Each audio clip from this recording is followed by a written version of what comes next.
Hi, everyone. Welcome to today's daily reflection.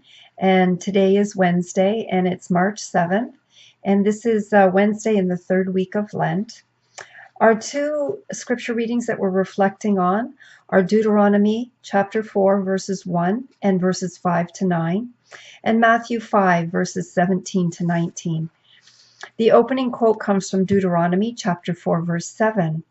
Quote, "For what great nation is there that has God so close to it as the Lord our God is to us whenever we call upon him?" End quote. And our reflection for today is God with us.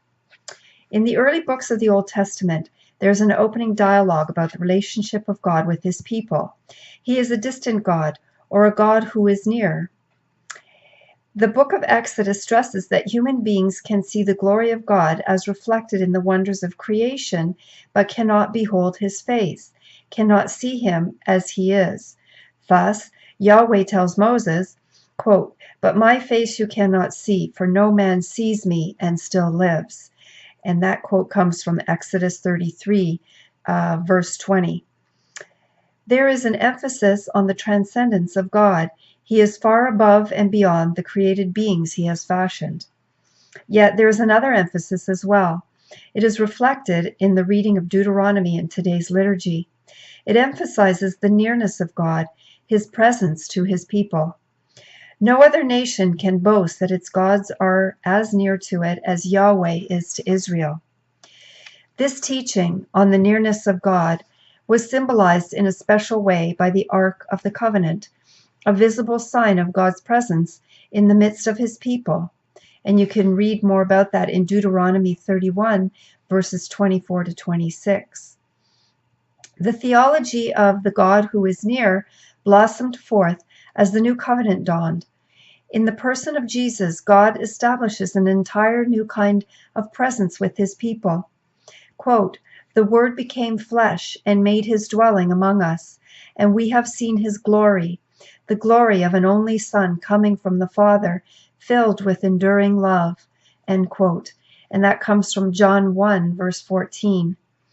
Jesus, the reflection, quote, "the reflection of the Father's glory, the exact representation of the Father's being," end quote, is Emmanuel, God with us. And that is from Hebrews 1, verse 3. The presence of Jesus among us is a many-splendored thing.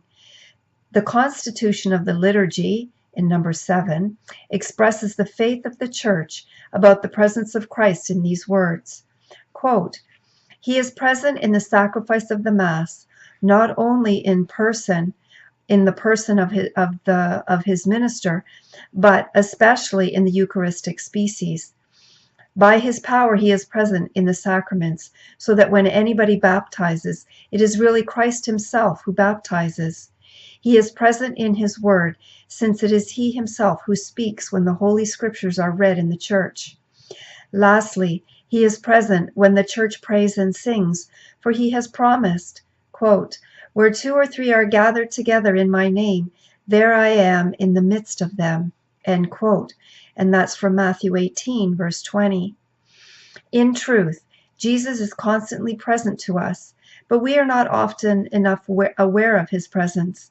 In the tradition of Christian spirituality, there are 2 practical suggestions that can help us be more aware of the Lord's presence in our lives.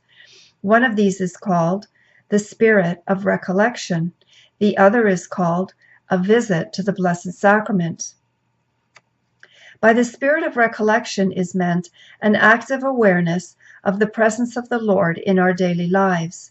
It entails pausing from time to time amid our work and recreation to acknowledge the presence of God in whom, quote, "we live and move and have our being," end quote. And that quote comes from Acts 17, verse 28. The hallowed practice of visiting the Blessed Sacrament in the course of the day is a beautiful way of consciously taking time out of our busy schedules to place ourselves in the presence of Jesus.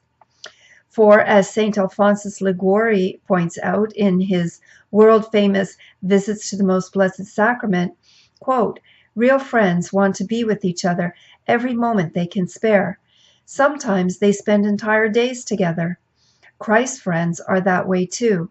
Being before the Blessed Sacrament is the great joy of their life. End quote. So our closing prayer comes from Psalm 63, verses 2 to 3, and it is this, quote, O God, you are my God whom I seek, for you my flesh pines and my soul thirsts. Thus I have gazed toward you in the sanctuary to see your power and your glory.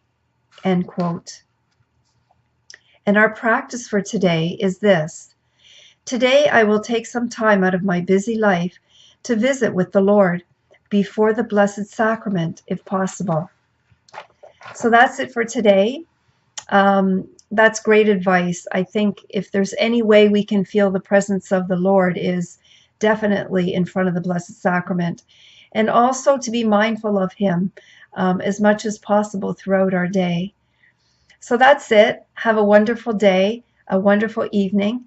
God bless. We'll see you tomorrow. Bye-bye.